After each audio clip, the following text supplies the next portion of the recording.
Hello and welcome to Let's Pod This. My name is Andy Moore. Good to be with you again this week. We've got a really exciting show for you today. We've got a great guest coming up in the latter half. But first, a couple of things, right? It's been kind of a slow week. I mean, aside from the record-breaking cold and snow on the beaches in Florida and the inauguration of President Trump for his second term, but other than that, it's been kind of a quiet news week. Now, on the notes about the inauguration, I know some of you watched it, many of you didn't. Undoubtedly, even if you're someone who's been like, I'm not reading the news right now, I'm trying to keep my distance, you've kind of kept one eye half open, looking at headlines every now and then. You are aware of some of the executive orders, I think almost 200 executive orders that the new president has signed since taking office. I don't know what to say. I'll say this. There will be many bad things that happen over the next several years. And neither you nor I have the time, the energy, or the other resources necessary to combat all of those bad things on our own or at all, right? But we do have the ability to play a zone defense here, right? There are some things that matter more to me than they do to you, and there's some things that matter more to you than they do to me. And so if we each kind of focus on the things that matter most to us, then there's some overlap there, right? Like I'll take these 5 of these 10 things, and you take another 5, and someone else takes 5 more, and someone else takes 5 more. And then we've got like a network, right? A mesh of defense to help protect the people, the systems, the institutions that we value most, that are most deeply linked to our personal lives and the success of our American democracy as a whole. And if we do that together, then no one gets exhausted. Then we hold each other up. We're able to step in and out and be backups for one another. And that's how society is designed to function, right? I know for a lot of our listeners who are federal employees or contractors or interface somehow with federal agencies, there's a lot of uncertainty about what the new administration will bring for their department or their agency as a whole. And to some extent, that is always the case. I worked for a federally funded program under 3 different presidents, and during those 2 transitions of power, there was a lot of anxiety. And what ended up happening in both cases was that there was changes at the top of that system that had almost no bearing on what happened at the bottom, right? The only thing that really affected me was that President Obama stopped allowing the federal HIV conferences to provide food. So we had to buy our own lunches. That was a little bit of a bummer, but also kind of good, right? Instead of a typical conference like rubbery chicken lunch, we went out to a local Mediterranean place. That was fine. But that was really the only thing that I can point to that says, oh, that have changed how we did. There might have been other policy stuff, but that was really about it. And likewise, when Trump took office, it really didn't have many. He did away with the President's Council on HIV and AIDS. That was bad. I mean, in my opinion, that means the National HIV and AIDS policy or plan kind of fell to the wayside, but it didn't stop us from doing the work. It didn't stop the funding. We kept doing what we always did. Now, I'm not saying that's going to be the case for you necessarily. I'm just saying to pace ourselves, right? Right now, in the news, we've got a lot of headlines about bad bills at the state legislature that will go nowhere. We also have a lot of news about bad executive orders, many of which will also go nowhere, right? A lot of these are facially unconstitutional and will undoubtedly be challenged in courts. And while we can't predict necessarily what the courts will do, we also don't have filings yet, because a good legal strategy involves research and planning and drafting and rewriting, this kind of stuff. You don't want to just file it before you've got your ducks in a row. So pace yourselves on your news consumption, on your outrage, and find the few areas where you say, I'm going to focus on these things because I just can't do everything. I know you want to. I want to as well. You just can't do everything.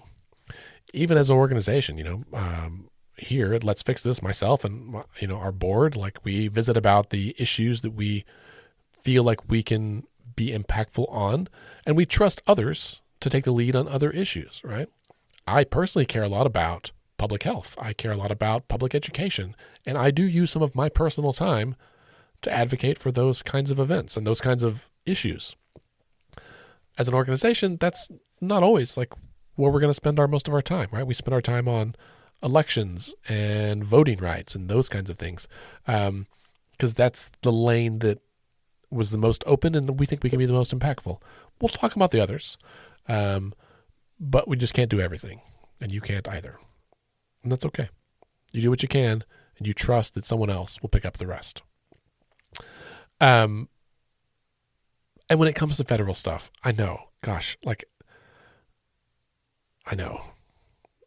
you're reading stuff, you're panicked.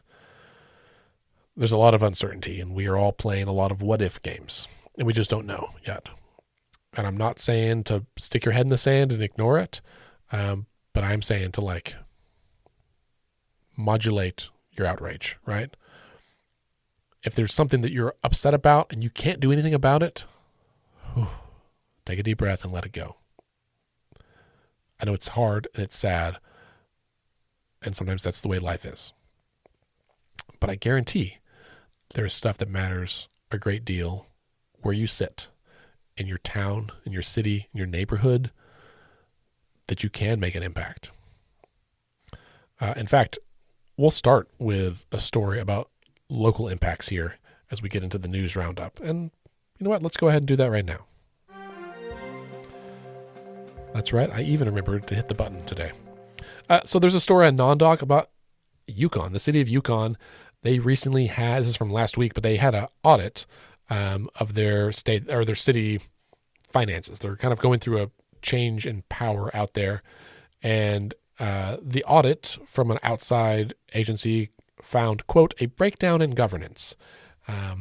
And that includes all kinds of stuff. Golly. It has to do a lot with previous city managers. There was a diversion of $185,000 to some kind of nonprofit that was unusual. People sharing hardcore pornography, at the city level, employees, I think. There's investigation about inter-office sexual encounters. And I think that, if I remember correctly, it's people having sex at the office, which is generally frowned upon in most offices, especially in, public government. Overpayment of $35,000 in vacation benefits to a former city manager. A lot of stuff. So this accounting firm based in Pennsylvania that did the audit, he said, quote, the governance aspect was one of the worst I've ever seen, if not the worst. Some of these issues, some of these behaviors continued for 30 years or thereabouts. It tells a big story in that there weren't any investigations. The people were afraid of retaliation, afraid of bringing this up, and that nothing was done for that period of time. That says a lot.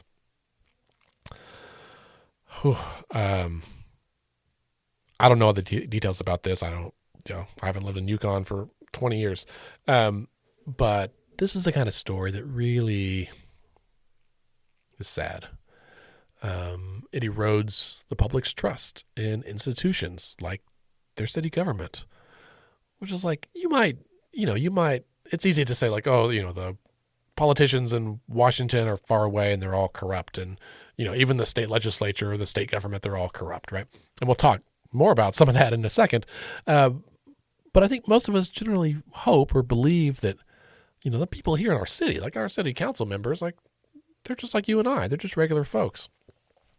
But when you've got stories like this happening, it really gives you a big punch in the gut. And I also heard recently that the city of Edmond might be missing, a big sum of money, can't account for tens of thousands of dollars. And that kind of stuff, it's not okay, right? And, I don't have any details about the Edmond thing. If I'm spreading rumors, I apologize. Someone mentioned it about the mayoral debate the other night, and maybe it'll come back up. But it's a big deal. I know the city manager of Edmond recently resigned The city manager in Yukon was ousted or terminated after the new mayor took office last year.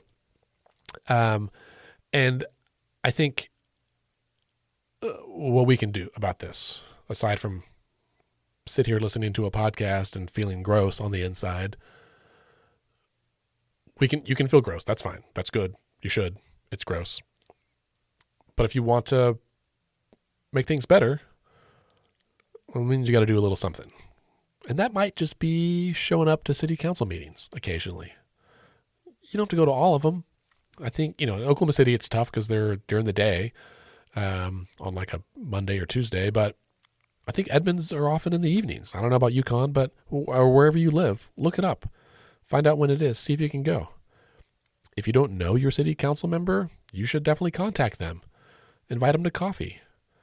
Just get to know them. You don't have to be asking them to do something or not do something. You could just say, listen, I've never really paid attention to local government, and I know I should. Can we have coffee? I just want to get to know you and kind of find out what your vision is for our city. I can almost assure you that most city council members would be ecstatic about that and happy to have coffee. Just glad that someone gives a shit, right? They're excited that you care. And see what you find out, right? Maybe it's affirming. Maybe it's helpful. Maybe it's not. Maybe it's disconcerting and you decide that this person is corrupt and scandal-ridden and you need to run against them. Okay. Or find someone else to run against them. That's possible too. But if you don't know, like that is something that is like a very simple, just having coffee with somebody or having lunch with somebody or grabbing a beer after work or whatever. That is something that like almost everybody can do. Is it easy and fluid? Is it as easy as sending a tweet? No. Like you got to leave your house. You got to do something, but it is worthwhile. So I would encourage you to do that. And if you haven't like tuned in to what's happening at your city with your city budget, it's a big deal. For all of you who live in Oklahoma City, this is an enormous deal. We're going to have our general bond vote, I think this year or next year, the GO bond, the GO bond. It's a huge deal. It's a ton of money. It goes to fund all kinds of stuff. It's a really big deal. And the city and the city council members are starting right now to like get feedback on it and like starting that process. You will undoubtedly see ads about it. If you just see the ads and then like post about it on social media, you've not done enough, right? Contact your elected officials now. Have a conversation now. I'm saying all this to you, and it's me too. I just moved to a new ward. I know my new city council member, but I haven't spoken to her recently, and I should invite her to coffee. We should sit down and talk about this stuff because I want to hear her perspective on it. I want to share mine. That's something worthwhile. So, listeners, I will make a pledge to you that by the end of this month, I will at least reach out to my city council member. Hopefully we can get together, but if scheduling doesn't allow, we'll do it as soon as we can, and I will report back. Once I do, maybe I'll have her on the podcast. Wouldn't that be fun? I bet she'd do it. She's been on before. Okay, so that's a story in Yukon. Glug. No fun. But speaking of corruption, the State Ethics Commission has come back up in the news twice more this week. One news story came out on Friday, I think, while I was recording the podcast, and another one came out earlier this week about two other investigations that they have going on. So they've got 3 going on, and normally they don't even mention who they're about, right? Because the Ethics Commission tries to be ethical, and it's not necessarily for the public consumption while it's an ongoing investigation. But in this case, they made an exception. And they said, we should tell people about these 3 because they're big deals. And chances are you already knew they were happening anyway because someone else had mentioned it. So the first one we mentioned last week was about Ryan Walters, State Superintendent Ryan Walters, being questioned about campaign finance mismanagement. He served as the candidate, obviously, and also as the treasurer for his campaign, which is highly unusual. And so there was a lot of investigation into that. It sounds like he didn't file all those reports correctly. They've requested those reports. They have not heard back, as is often the case from Ryan Walters. He seems to not respond to oversight from the Ethics Commission or the legislature or really anybody else. And so that's ongoing. On the heels of that, they also are investigating over whether or not certain posts on social media and certain comments on issues that Walters has made about, specifically about President Donald Trump, might have violated ethics rules about the use of state money, property, or time. So most of you know, and certainly every state employee knows, like, you cannot use your state computer, state email address, your time while you're on the clock with your state job. You cannot use any of those to advocate for or against a political candidate or issue, right? Most state employees I know are scared to even do it on their personal time with their personal devices, right? They just try to stay out of it. And that's not the case. You are legally allowed to express your personal opinion on your personal time and your personal devices. That is, and to be free from retribution from the state, because that's a First Amendment right. But obviously, like, if you don't do it with your state things, Walters, though, seems to believe that those rules don't apply to him. And so in this non-doc article, to which I will link in the show notes, they enumerate several examples of his behavior that was listed in this letter from the Ethics Commission, alleging that Walters, posted materials using state funds, property, or time to advocate for the election or defeat of clearly identified candidates. And while we are not a judge nor a jury here, we got a brain and we can read this. And so, on or about October 30th, when Walters posted on Twitter stating in part, quote, "We need Donald Trump back in the White House." That's clearly advocating for his reelection. The next day when he posted saying, "Time to shut the border down, elect Donald Trump and J.D. Vance." November 4th, when he said, "Tomorrow we will elect Donald Trump." And on November 5th, when he said, "Let's get President Trump back in the White House and get this country back on the right track." There's also some other posts that are opposing Biden and Harris, or specifically Harris, I guess, or like lambasting Biden. And then going back to October of 2023, so a couple of years ago, Walters issued a written statement on his state of Oklahoma letterhead, like his official letterhead from the Department of Education, saying in part, quote, "Under President Trump, Israel could rest assured that the United States had its back, but under the Biden administration, the U.S. arms Israel's enemies." Okay, I don't know what the rest of the letter said, but I also don't understand why in any situation the Oklahoma State Department of Education has anything to say about U.S. foreign policy in Israel. That is bananas to me. It doesn't, like, it's way out of his lane. So anyway, they are looking into that. Obviously, I think a lot of you listeners probably are aware of Walter's rhetoric around anti-immigration, around pro-Trump stuff. I know there's a lot of belief that he was angling for some sort of appointment in the administration, which he has not received, at least not yet. And I think it makes sense, right?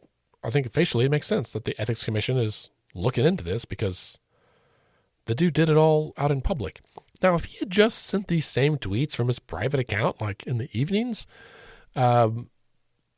he might have avoided some of this investigation. So this kind of like misstep is weird to me. Just like sloppy, right?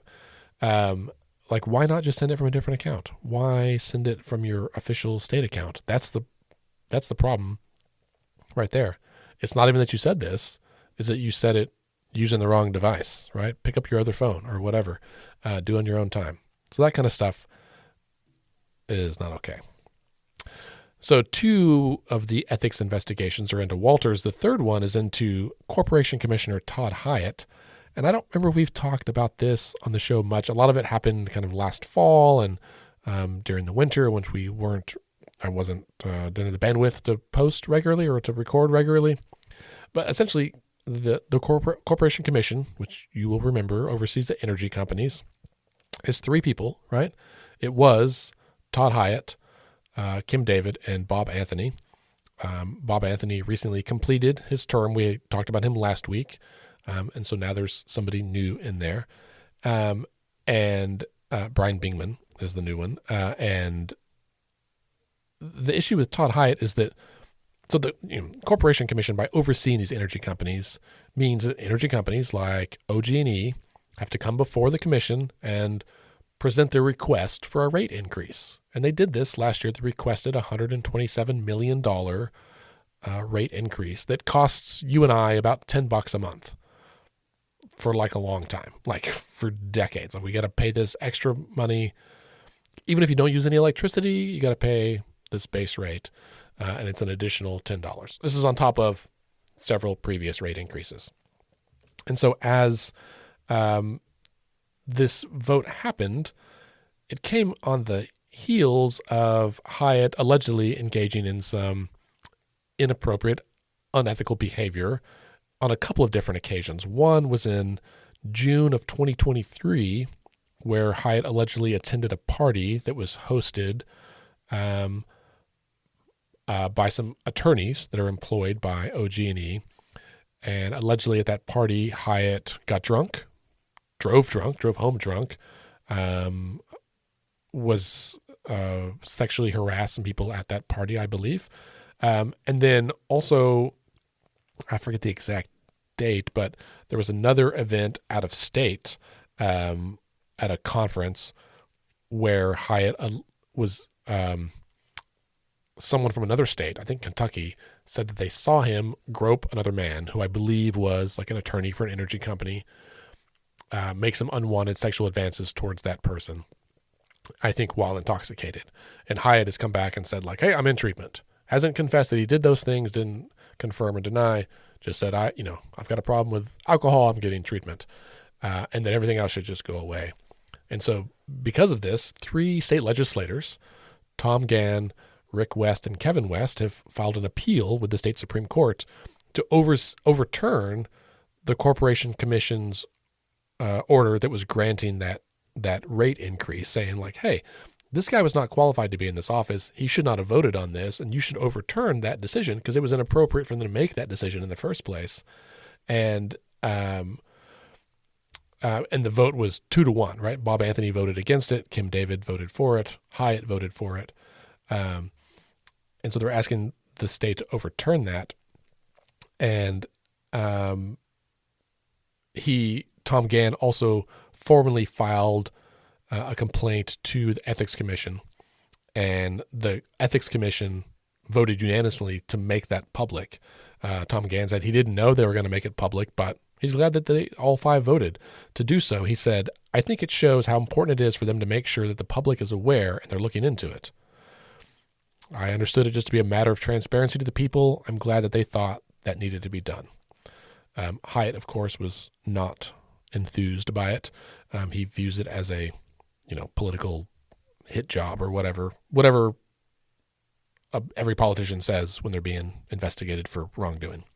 And again, this is all alleged. Investigation is ongoing. The Ethics Commission does have the power to investigate the complaint, gather evidence, hold hearings, and give the respondent an opportunity to be heard before resolving the ethics claim.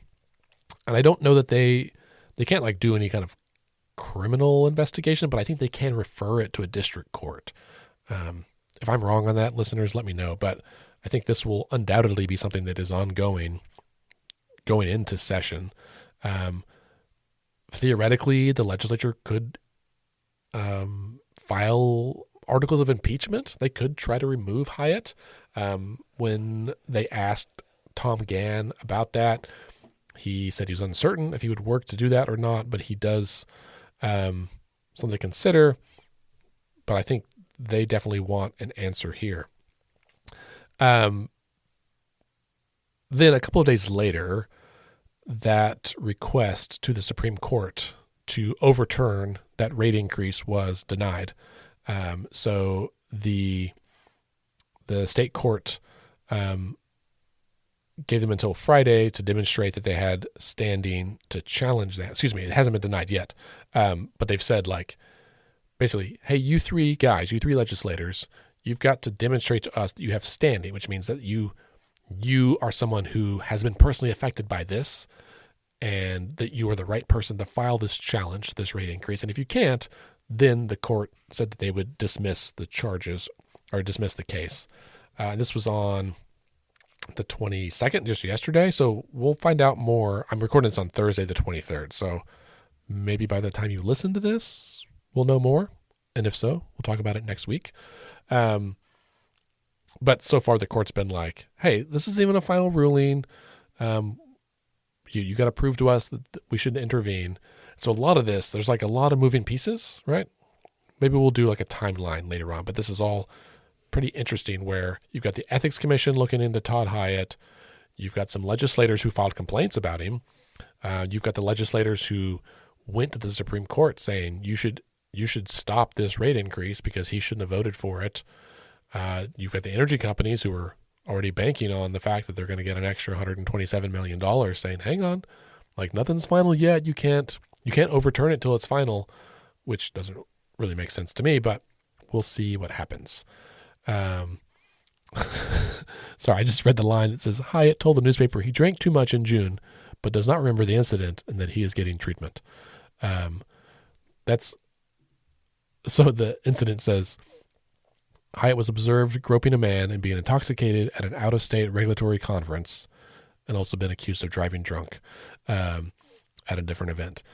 And so to say you've been accused of doing this stuff while you're drunk, and him saying, well, I drank too much, I don't remember anything, feels like a cop-out to me, allegedly. We'll find out. We'll find out more.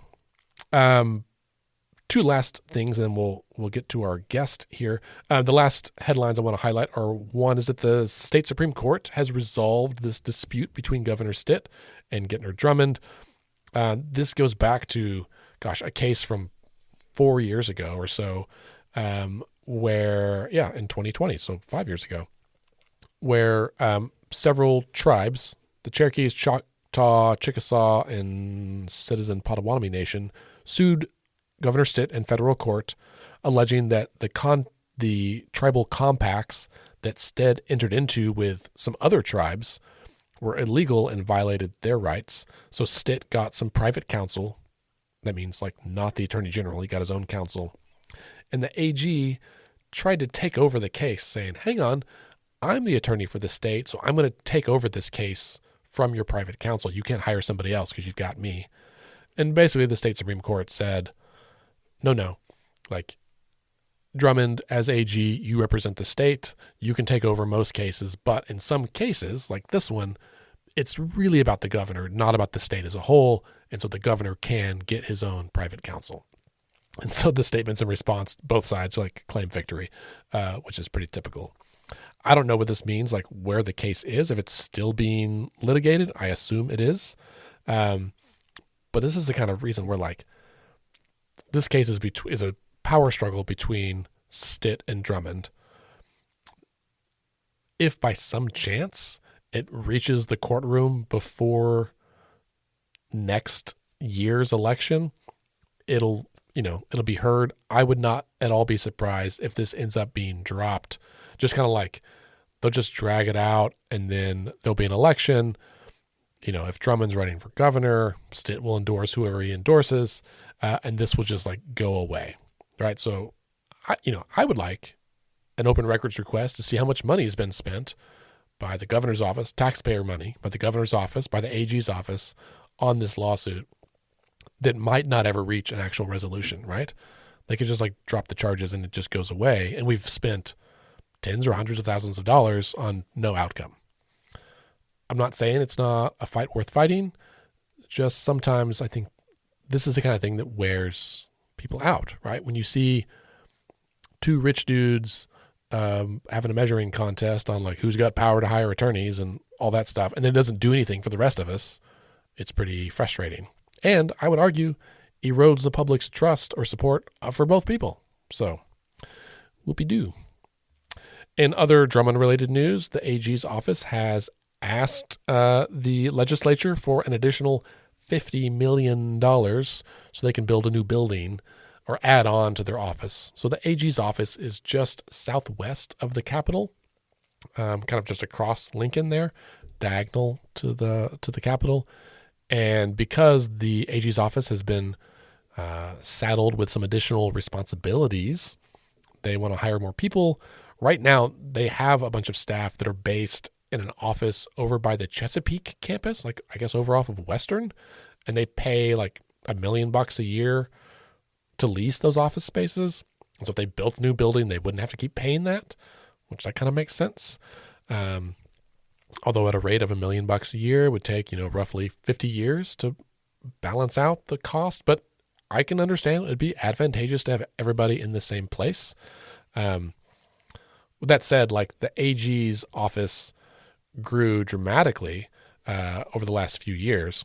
In fiscal year 2021, the appropriation was $11.1 million. And then last year they got almost $64 million. That's a difference of like $53 million, which is a lot of money. And maybe they're doing more. Maybe they were underfunded before. I don't really know. But $50 million from a new building that would be about 130,000 square feet.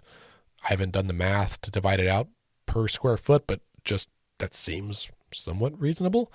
And of course, once again, like we should keep all of this with an eye of suspicion that, like, of course, the AG is asking for money because he wants to do more. It gives him a chance to be in the headlines. There's an election coming up next year that we expect him to run in. Well, he's announced he's running. So there's like some of this is like political theater, right? I don't expect the legislature is going to give him an extra $50 million for the building, but maybe I'll be wrong. That's just a lot of money for a building when maybe they have other options at their disposal. We'll find out. Okay, on that note, we're going to come right back with our special guest for this week, State Senator and Senate Minority Leader Julia Kirt.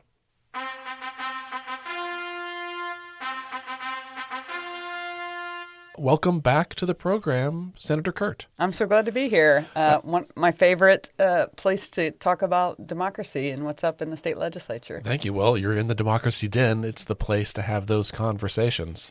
And you are, I think now officially, our most frequent guest on the program. This is a huge honor, and I feel like I need to put a plaque on my wall about it. There we go. Mm-hmm. Well, it'll be like on SNL where you get the Five Timers Club. You get a jacket. Yeah. I love it, yeah. And that means that Leslie Osborne has... She's got to come back. She's got to come back. Mm-hmm. She's been one-upped. Mm-hmm. And then we got to get some more people on here and really start building that club. The depth. The Five Timers Club is a good one. I should go back. Well, Senator Kirt, since last you were on here, I guess the last time it might have been our 250th epispisode, or we recorded one out. We were outside the Capitol. Yeah. I don't know what that was about, but it was cool. Maybe you've got two up on Leslie. It all runs together now. I like it. Well, let's start with just a brief intro to you for any listeners who might not have caught you the previous, I think, 4 times you've been on the show. You have been in office since 2018? That's right. Yeah. What did you do before that? What prompted you to run? How did you get here? Yeah, so I worked in the arts. So I worked with artists for about 20 years before running for office. When I came back to Oklahoma, I didn't know I was going to stay, but I just kind of fell in love with the creative people here and got the chance to run Oklahoma Visual Arts Coalition that works with artists on their business skills and helping them find audiences and thrive in this state. So I went all over the state meeting with those creative people, and it really gave me that good sense of the potential in our communities and how individual people can make a real difference in their community. And through that, I got really interested in the systems that help people thrive or not in our state. Were people able to access health insurance? Did kids have access to well-rounded education, which absolutely includes arts education? And just learning those gaps, all the while my kids started school. So my children started school in our neighborhood, Oklahoma City Public School, and really got me in touch with decisions being made at the legislature about public school budgets. And that's organizing parents, getting upset about the budget cuts and the budget failures that were happening is what got me motivated to really tune in at the legislature. And so when my seat came open, I hopped in. Yeah. Yeah. And your seat was previously held by now Oklahoma City Mayor David Holt. That's right. And before him, it was the pro tem Glenn Coffey. So it's a seat with some good history there. Yeah. I forgot about that. Mm-hmm. Fascinating. Well, and I think your story is very similar to a lot of people that I know that, started paying attention to politics because it was over there and it was something that was out there and they knew it affected people. And then at some point things started to affect you personally, right? Yeah. And you had a different approach to it. I honestly, going through some of this myself, I had a personal connection when we first started, but it was still through public health. It was just like to my employees and our patients. But now, like with our youngest daughter, as we navigate disability services and other healthcare things that again we like knew of but not experienced, and it is changing my approach to how I think about education, health education, public health, and policy around all these things. Yeah, I think when people if you get either a difficult thing, or if you just get that curiosity, like instead of just being frustrated about something you dislike in government, if you can turn it into curiosity about like, why is this happening this way? You can learn about the history. You can learn about who's making those decisions. And I mean, that's one of the things anytime I get to talk to Generation Citizen students, I love seeing their projects because that's when students really start to get a sense of who are those decision makers. Because this isn't happening by accident, y'all. This is not organic. Like there's some history here. Either someone had a property interest or someone had a legal interest to make it this way. Yeah. This is a good chance for me to plug something that I just remembered, so apologies. But listeners, if you are also interested in public health, the Oklahoma Alliance for Healthy Families, their day at the Capitol will be March 4th. I will be there. I'm a team captain. I just replied and said, yes, I'm happy to be a team captain. They often call this day Immunization Day. It's really a day about educating public health. The event will start at the Oklahoma State Medical Association up on 50th at 10 a.m. Meet there for like an advocacy training, get to talk about some of these things, and then go to then have lunch and then go to the Capitol for legislative office visits in the afternoon. So should be a really great day. If you are interested, there's an Eventbrite thing to sign up for it, but that URL is like super long. So if you just send us an email, I'll send it to you, or sign up for our email list and we'll send it out in our next email blast. All right. That's March 4th. Anyway, Senator Kirt. I love that you brought that up because I think those tangible ways to like go with other people make such a difference. And I know that early on, Let's Fix This was so important to helping people think like I could go to the Capitol, and like my district is only a few miles from the Capitol, but just not a lot of people visit, and they don't have to come in person to make a difference. But I always try to emphasize that it's right there. Like it's a people's house. Come see us. Not only is it like cool building and all renovated with amazing art, but you can actually see us in person. And I think when people come in those rooms and see the discussions that are happening, I think it really motivates you. Yeah. I've been having interns. We try to have college at least interns every year, and their eyes are opened. They can't believe some of the conversations we have, some of the things that are left out of the conversation. And I think it's a huge motivator if you get there in person. Yeah. In several different ways. I completely agree. And it is like everyone has a day at the Capitol now, and so it's harder to get in than it was when we started doing it in 2016. But I'm looking for ways to just have like informal, like, let's go up there if you've never been and you're curious. Low stakes, no pressure. But if you've never been to the Capitol, listeners, and you wonder what goes on up there, go to nondoc.com and just search for the words fart machine. No, don't, no. He's no longer in office, but sometimes it is hilarious and shocking. I don't know what the right word is, but like, it's not, I guess it was a little uncouth, but just like the lack of formality, the humanity that happens sometimes. So yeah, we're totally, I was with one of my colleagues last night, and he was like, oh, I'm just an old farmer, and so he's real folksy. Yeah. Like when he's on the mic, it's very folksy. We have other people that don't like questions, or other people that have a lot to say, and you just see the personalities of lawmakers for sure. And when you go, even if you don't talk to anybody, though you should, but if you just go and like sit in the gallery while either chamber's in session and listen in on what it's like on the floor, it's a different vibe than what you can watch online. You don't get the relationships, though. No. Seeing people talk to each other, seeing who's watching, Yes. seeing the... Who's on their phone. Yeah. You know, it's...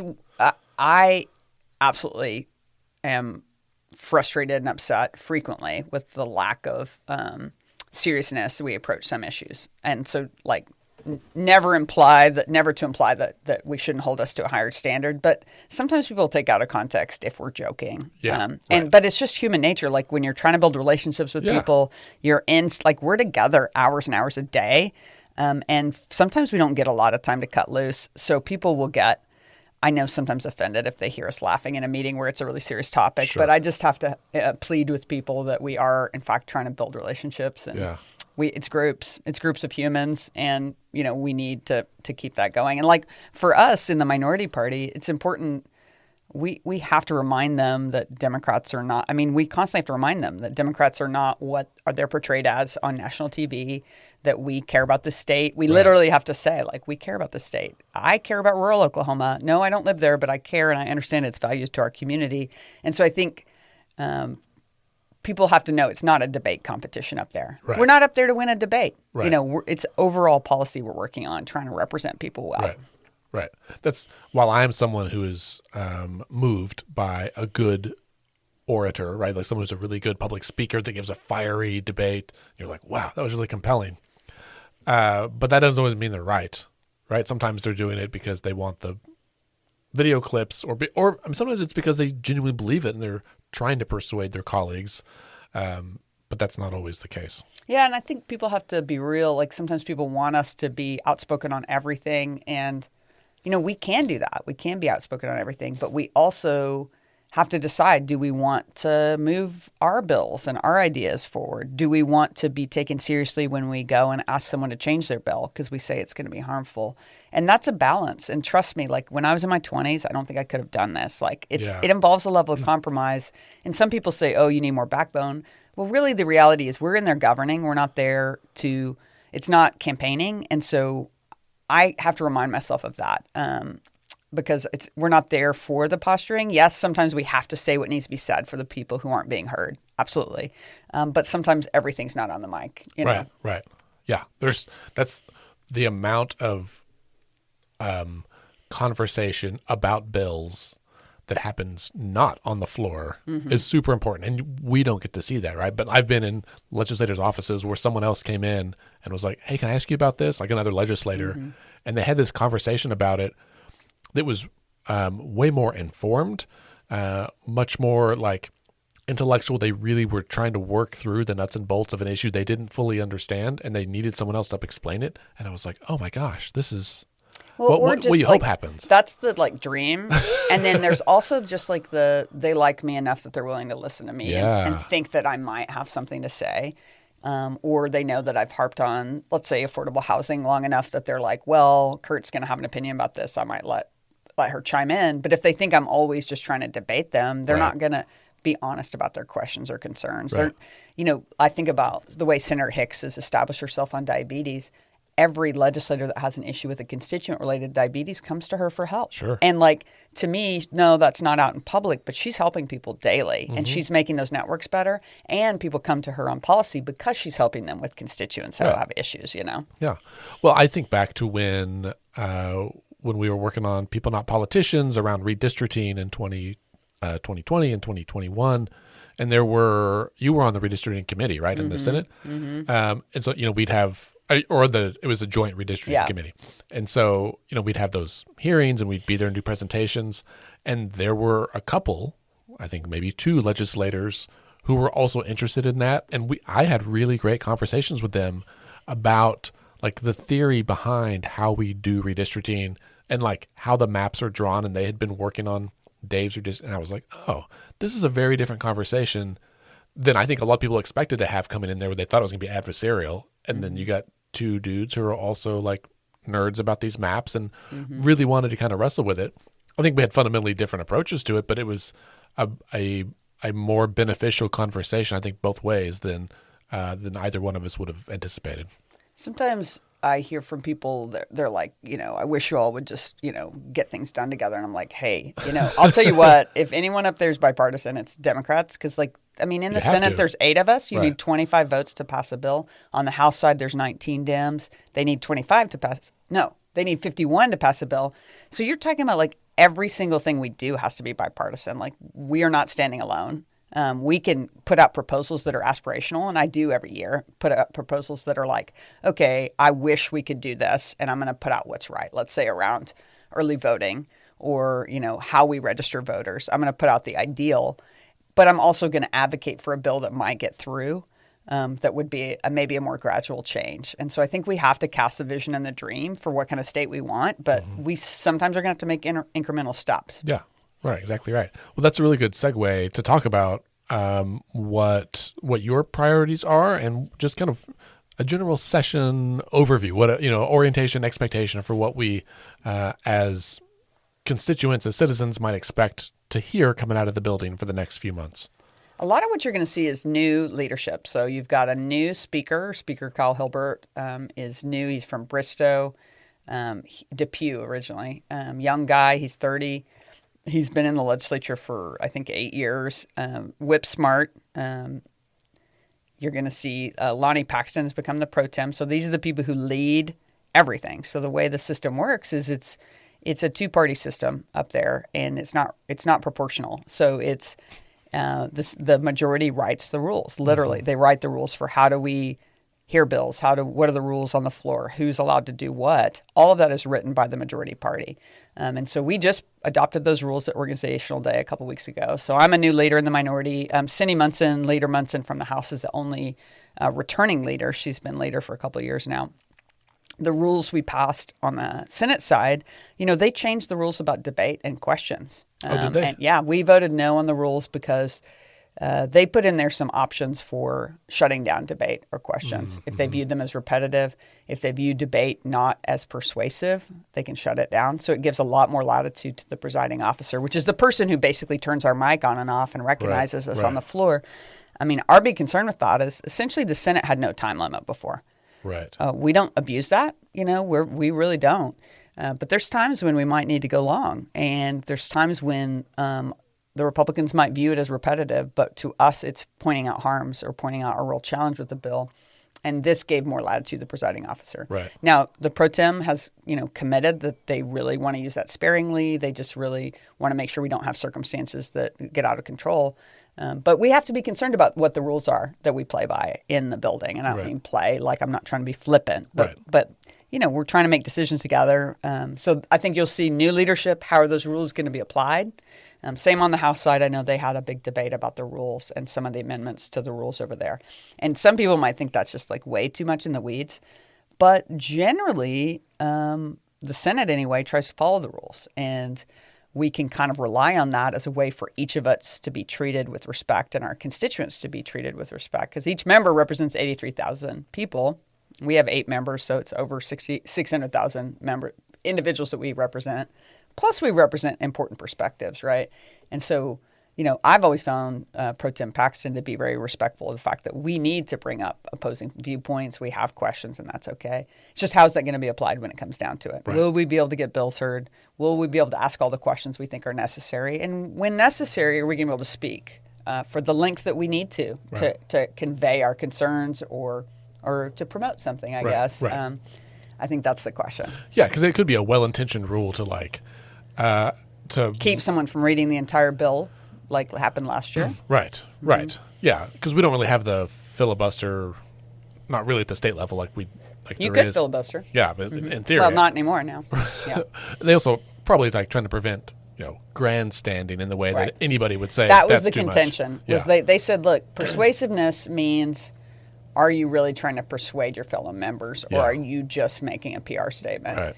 And I mean, that's a very difficult distinction to make, and it concerns me. The other thing is, there's nothing in our rules that makes an obligation on the part of the author who's answering questions to answer the questions. So, for instance, we're now putting limits on the amount of repetitive questioning, but there's actually no requirement that author of the bill really answer the question. So if they don't answer, tough luck for us, you know. And so I think to me, that's a little out of balance in terms of whose responsibility it is. And the whole point of it is, like, what do the public see? What do they know is being asked? And what's on record in terms of the intention of that legislation? It actually affects lawsuits later. Yeah. You know, what did they intend for this? And, like, if the language isn't clear, you know. Anyway, it's the weeds matter up there because you're talking about changing the law. Yeah. You know. Yeah. I mean, it's like you said earlier, it's the rules by which you play the game. Right. That's an important piece for how it happens on the turf. Okay, so I got deep in the weeds. Yeah, we should back up, which is so new leadership all around. So it's really hard to know what to expect in terms of issues other than that the governor's harping relentlessly on tax cuts. So I know there's going to be lots of talk about tax cuts and if that's feasible, where our revenues are, which they're projected to be down. Oklahoma Senate Democrats we're willing to talk, you know, we're willing to look at tax reform that actually benefits working families. You know, what we've seen are most of the cuts have overwhelmingly gone to big corporations or to wealthy folks. They've gotten the majority of the cuts. And I think we got to be real about how much people actually get if there's a tax cut. So if there's an income tax cut, like the last income tax cut, maybe average families saw $40 to $100 cut. A year. Right. Meanwhile, that might mean cutting services, cutting education funding, or limiting other types of issues that public safety, you know, do we have the money to pay for these things? We're hearing in the agency budget requests the needs that are there. And that's even while the governor's telling those agency directors to not ask for more money. But we know that we haven't addressed our mental health crisis. We know we're not doing enough prevention.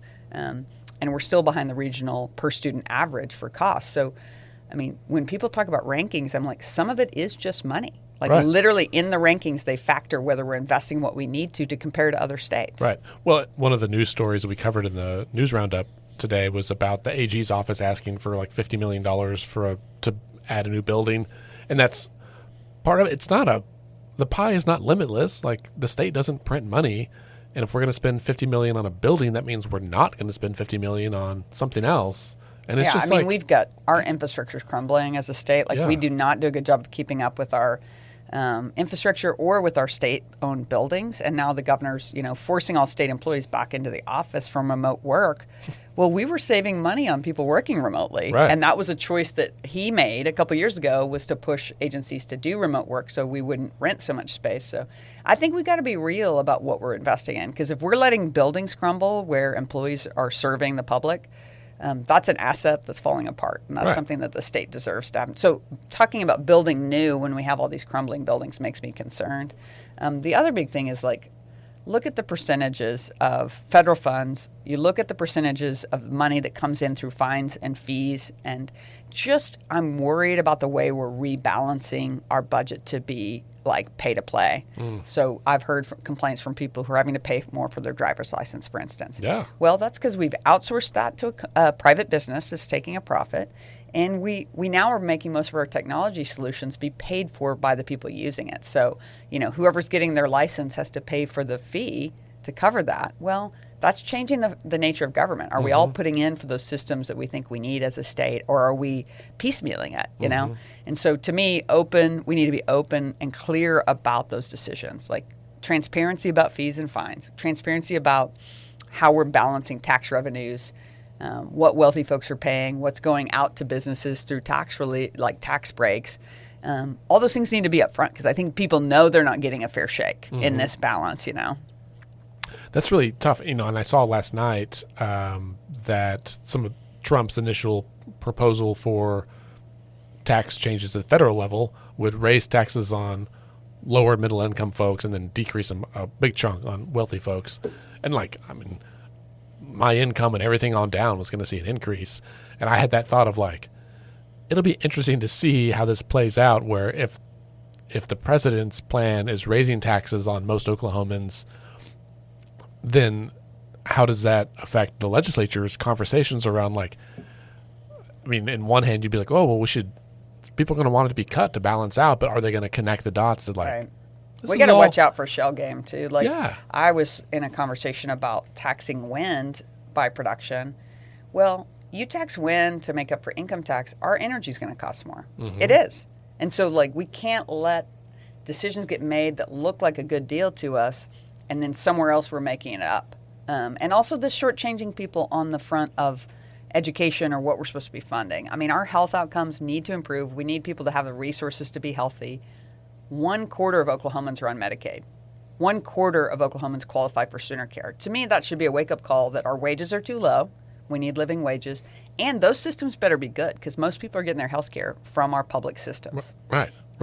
Yeah, because if you had private businesses pay people more, then they would earn more money, not qualify for Medicaid, hopefully get benefits or get access some other way. And that reduces the burden on the state. 100%. Yeah. Yeah. These are working Oklahomans. Very few people getting Medicaid. Only people with disabilities that keep them from working. And kids are the ones not working. The rest of the folks are working Oklahomans. Yeah. They just aren't making enough. Yeah. That's wild. Man, I had a question in my head, and it went out the door with the Medicaid conversation. Well, we should talk lowering healthcare costs because I think a lot of people are looking nationally at healthcare costs. We have so much control in the hand of big corporations who are running these health plans.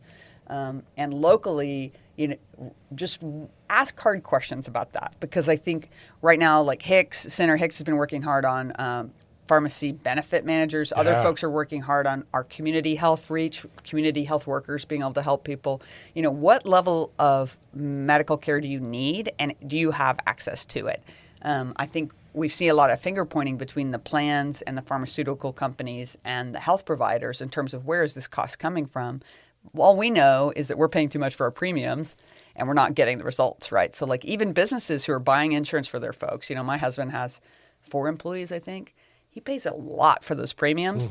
But if they can't get access to mental health care, which is one of the things we found is like business private pay have networks that don't actually have people who are taking new patients.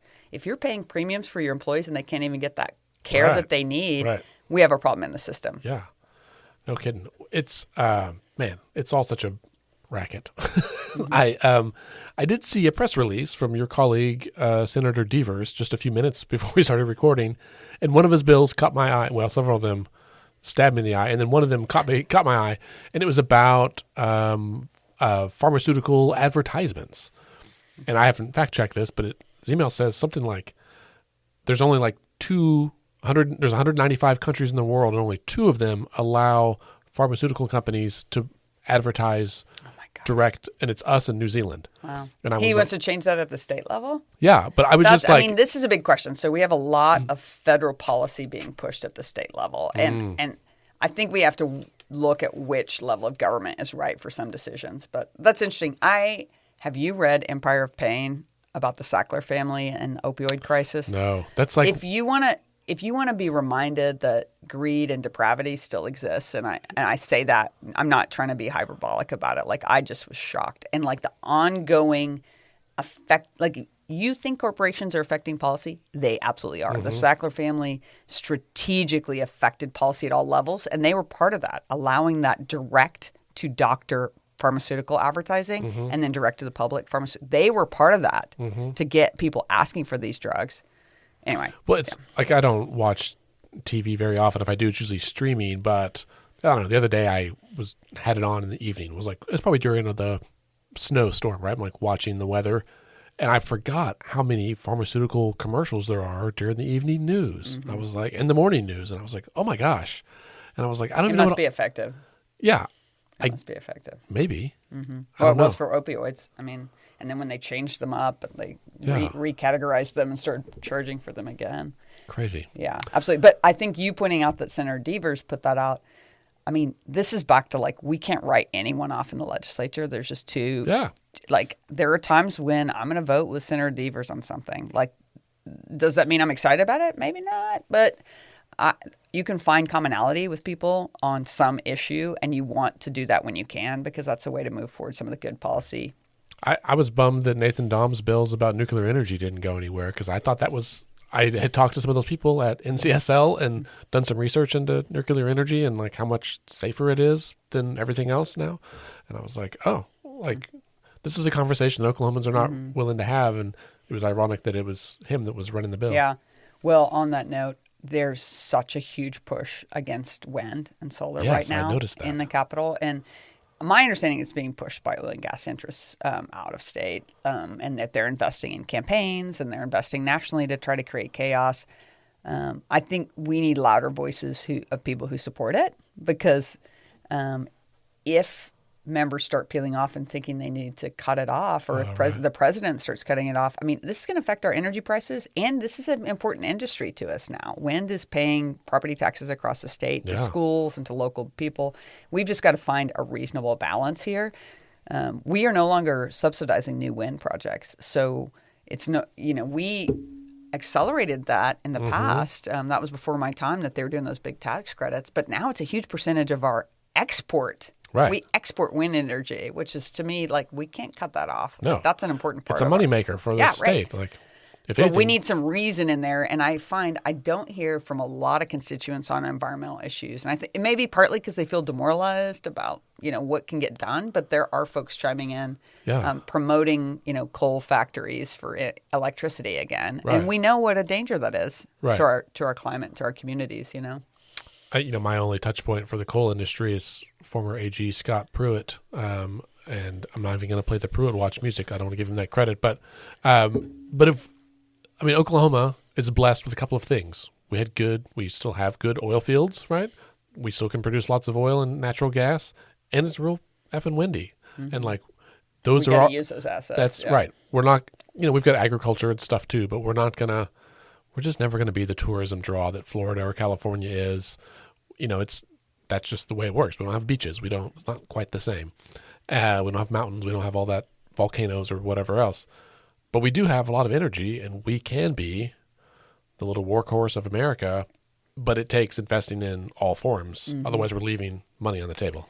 I went to an informational meeting about Southwest Power Pool this week and just got a better understanding of, what a complex and advanced way that we share energy with other states. Like, I hadn't fully comprehended. Of course, the storm, Uri, got us all thinking about how electricity happens. But I think how fortunate that they worked out a system that our producers can make money. Like, when OG&E sells electricity out of state, those profits cut our fuel costs. Right. And so it truly is to our benefit. And then when our wind isn't blowing, the rare cases when that is, we can get energy from out of state to fill those gaps. Yeah. Yeah, it really is. We take it for granted, right? Like, I plug stuff in all the time and don't think about where that comes from. But it is wild that humans ever did that. Yeah. It blows my mind. You have a bill or two about elections, right? Or voting related stuff. Can you talk about that? Yeah. I just think we can't stop talking about how to make it more accessible for people who are eligible to be able to vote, less confusing, more available. And, Oklahoma County and Tulsa County especially had horrible lines for early voting. And I think that's tragic to me. That's not only unacceptable for people not being able to get in for early voting, it's inconvenient. People with disabilities, people who have tight schedules at work have a hard time getting in. My husband waited 2 or 3 hours on the weekend. But it's just unnecessary. And so we've been talking about what is that reasonableness. That's one where I filed an aspirational bill. Yeah. Because I don't know that I'm able to really push that issue across the line, but I want to talk about it constantly, which is how do we add days, at least on our general elections, and or how do we add locations? Yeah. If we are a populous county, we should have more locations. Yeah. And I know Oklahoma County's looking at it, but it's always who pays. Who pays and where does it go? Cleveland County had 4 sites this year, which is great, and they had them in different parts of their county. Yeah. Transportation is a huge issue. So if you're somebody who already has a hard time getting off work to vote and you're trying to vote on the Saturday before or the Friday before, transportation might also be an issue. So if you're having to go way across the county, that takes a ton of time. So I put in for extra early voting. So did Senator Boren. She did lots more Saturdays because she feels like we need more weekend hours. Sure, yeah. Right now we have limited hours. And probably easier to get poll workers that are if they work, someone like me who could go help on a Saturday. Weekend, The other big one to me is registration. And I'm so grateful we finally got online registration. This was our first general election where we had online voter registration. I don't know if we trumpeted that enough. I'd love to hear, actually I may push Secretary Xerix to talk about that more, but how did that affect who registered and when they registered? Because, suddenly you didn't have to mail in a paper registration. You could actually do it online. But we could choose to do it automatically when people get an ID or a driver's license. We do not choose to do that. And so I filed a bill that would make it automatic with an opt-out where people can opt out if they're not eligible or if they don't want to be voters. But I think, why are we making an extra step for eligible people to participate? And a lot of people don't think ahead. Like, they're getting their ID. They might not think ahead, I want to vote in the future. we want to make it easy for them. If they're eligible, they shouldn't have to think about it months ahead of time. Right. Yeah, those are both things on our wish list here. I know, and it was Senator Adam Pugh that kind of led the charge on expanding early voting previously, and so maybe I've got to look at other bills. 3,200 bills were filed, which is just an outrageous number of bills, and it's very hard to get started on weeding through. One of the things that might be interesting to people who watch closely is that we have a nonpartisan staff who does the actual writing and legal analysis of our bills. And they keep it private, what we're working on, unless we specifically ask to work with other people, right? So if I'm filing a bill about early voting and Mary Bourne's filing a bill, unless we talk to each other about it, the staff doesn't tell us that, right? So when these bills come out, some of us might have wildly different or wildly similar bills. And so right now is the time when we're culling and figuring out. Right, because there's not like just I talked about this with Ellen Polkmiller recently that in fact it'll be on next week's podcast episode, but it's not like the legislators all sit in a room with like big sticky note boards or anything. It's very hard. We're working from our own ideas. We're working from things constituents have asked of us, advocacy groups, agencies, people are making requests. And there's deadlines for a reason. It's because it's very hard to get everything together. So like even in our own caucus, there's 8 members and we try to talk about each other's legislative priorities, but you don't always have everything solidified ahead of time. Yeah. I remember a conversation with then Senator David Holt on Inauguration Day 2017. Wow. So when he was still in the Senate, we were both speaking at an event at UCO and we're chatting during lunchtime. And I asked him what his priorities were and for the session, and he was whatever it was. And I said, "Do you guys have limits like the House does?" He says, "No." He said, "I'm more concerned with my colleagues who don't file anything."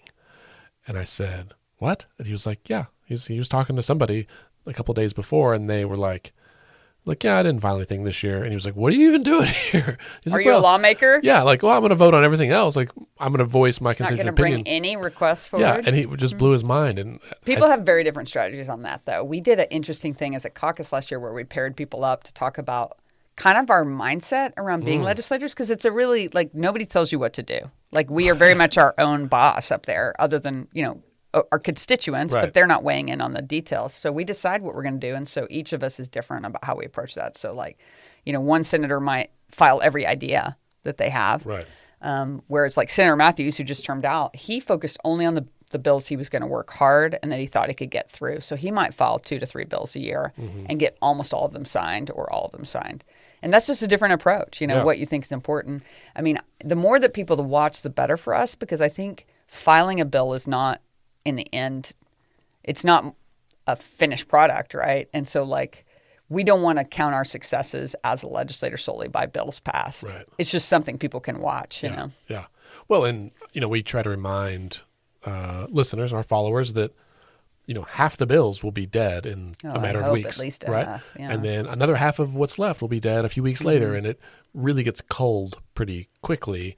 And it's really hard up front because right now we're all like, I've blocked my schedule several days next week so I can catch up on reviewing all of these bills and get some. Right. I think having new leadership, it makes it even more stressful for people because if you care about a specific issue under the previous administration, you might know how that issue would be routed or dealt with. So, let's just take the citizen initiative petition. Changes to that process, like last year, you at least knew where it was going to go and could get a sense of it, who might be for it, against it. This year, I think it's hard to know what's going to get heard. It's hard to know what will be moved forward. Yeah. And I think that's a level of anxiety because we're doing that with the federal government too, because there's so much uncertainty on what's going to be advanced and how it's going to impact people. Right. Yeah, it's a lot of folks like testing the fences to kind of see like where are what can we expect? Well, let's take like the ban on serving homeless people with city money, right? Mm-hmm. So you've got our cities have to deal with public safety. They have to try to keep communities safe. And so they're spending money on homeless services. Some of that's federal money. There's a bill put forward that only big cities could do that. Well, people are stressed about that. Right. And it's going to cause a big cost in public safety if they can't do it. I can't promise them that's not going to be heard because we have all different leadership. I don't know. I don't know what those committee chairs are going to think. So I think I can understand people's anxiety. Yeah. I'm feeling it too. And I'm feeling like we have to be vigilant about more things, and that's hard. Yeah. Well, and sometimes I gripe even on the podcast here about media coverage of bad bills. But there's also the flip side that, like, if they don't talk about it, then we may not know about it. And so sometimes I'm helpful. often grateful for speculative coverage because they'll talk about my aspirational ideas too. Right. Right. It cuts both ways. I just need people to know that there's other ideas, and some of those might be better for people. Right. So sometimes I'm really glad that media cover speculative bills. Yeah. Well, I mean, I had a legislative staffer from the House reach out the other day to ask me about a bill. It's like, hey, have you seen this bill? And I hadn't. It was one that I care about, and I was like, oh, I'm glad that they knew me and knew this was something I cared about and sent it to me. It was not about elections, so it's not something that I would be following for like work purposes. And I was like, oh, hey, okay, thanks. And I was like, oh, this is the kind of thing where, many hands make light work, and like many eyes help us all stay a little better informed. So I have a meeting this afternoon with a bunch of organizations so we can talk about session stuff and be ready for it. Good. Yeah, I just encourage everybody, like, if you're not already following some of the advocacy groups that cover your issue areas, like, do it. Like you were talking about the Alliance for Healthy Families, like, get on their list. Make sure you're getting their advocacy alerts, because each individual can't be an expert, and the only people I know who do that really consistently are either independently wealthy or retired and can spend all day on it. So let the advocacy organization do that lobbying work, identify what's a real crisis, and make sure you're pitching in. Like, there's great groups around public education and mental health, major issues that you can work with those advocacy organizations. Yeah. Listeners, this is a good chance for me to plug that if you haven't already signed up for our email list, please go to letsfixthis.org and sign up. You're going to pop up prompting you to do it. In the emails, at the bottom of every email that I send out, there's a list of all the upcoming Capitol days that I know about from organizations we work with. I'm always happy to include new things on there. And if there's a registration link or whatever, I include that. And soon we'll also be sharing updates on legislation. So you can sign up for action alerts and advocacy updates on the status of some of the bills from us as they pertain to voting in elections and the initiative petition, but also from some of our colleagues at other organizations that do follow those other issues that Senator Kirt mentioned. Senator Kirt, thank you so much for being here today. Please come back later in session, give us an update once we get through some of the weeds and we have a better sense. Yeah, we'd love to have you for a wrap up or something towards the end. Cool. I mean, I got to stay ahead of Commissioner Osborne on appearances. So, That's right. Well, I mean, we may hit our 300th episode sometime this spring, so that's deserving of another live event, right? I love it. I love it. Listeners, thank you for being here as well. That's the end of the episode. If you haven't signed up for the newsletter and all that stuff that I just told you about, this is your chance. Go do it. Many thanks to Senator Kirt. We'll be back next week with more information and kind of a preview of the state of the state, I think. No, we've got 2 weeks. We'll be back next week with State Representative Ellen Polk-Miller. All right, see you then.